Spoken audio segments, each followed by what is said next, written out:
বিদেশি শক্তি যদি ইনফ্লুয়েন্স করতে পারে, বিশেষ করে ওইখানে যদি বাইরের অস্ত্র সরবরাহটা বন্ধ করা না যায়, তাহলে এটা চলতেই থাকবে। সত্যিকারভাবে একটা পলিটিক্যাল ইউনিটি, পলিটিক্যাল কমিউনিটি গড়ে ওঠে যখন আমরা আসলে সত্যিকার অর্থে জনগণের ভেতরকার যে সমস্যা এবং দ্বন্দ্বগুলো সেটা মীমাংসা করতে পারি। এই সংকটটা আসলে একটু ডিপ রুটেড এই জন্য যে ওইটা একটা দুর্গম এলাকা, সেখানে অস্ত্রধারী বিভিন্ন বাহিনী আছে এবং সেখানে অন্যান্য দেশের ইনফ্লুয়েন্স আছে।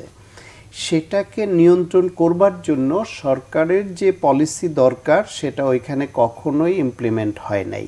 কখনো বেশি বল প্রয়োগ করতে গিয়েছে, সেটাও ঠিক হয়নি, আবার কখনো তাদেরকে একদম ছেড়ে দিয়েছে, সেটাও ঠিক হয় নাই।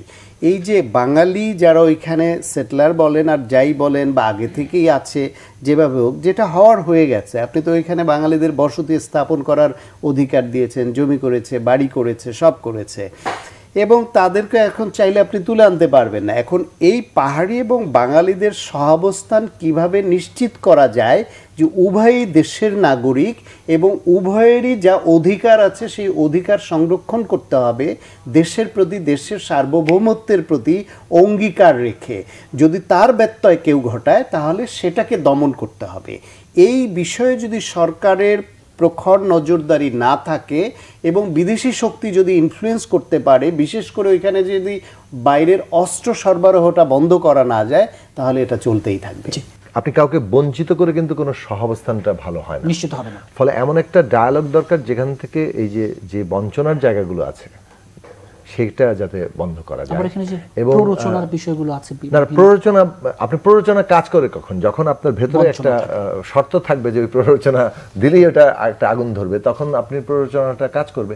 প্ররোচনা কাজ করবে না যদি আপনি ভেতর থেকে যে বঞ্চনা নিপীড়নের জায়গাগুলো আছে সেগুলোকে আমরা সমাধানের উদ্যোগ নিই, সত্যিকার ডায়ালগ করি, এবং এটার মধ্য দিয়ে সবগুলো পক্ষ, সরকার তো উদ্যোগ নেবেই এবং সেখানে সেনাবাহিনীর উপস্থিতি আছে এবং পাহাড়িরা আছে, বাঙালিরাও সেখানে একটা অবস্থান এখন তাদের ওখানে তৈরি হয়েছে। সেই জায়গাতে ওইখানকার যে পাহাড়ি জনগোষ্ঠী তাদের কতগুলো সুনির্দিষ্ট প্রশ্ন আছে, তাদের ভূমি থেকে শুরু করে তাদের ওখানকার নিজস্ব সংস্কৃতি, জীবনযাপন, সেগুলো কিভাবে তাদের জায়গা থেকে তাদের দাবিগুলো আছে সেগুলোর কিন্তু বা আমাদের একটা সমাধানের জায়গায় যেতে হবে।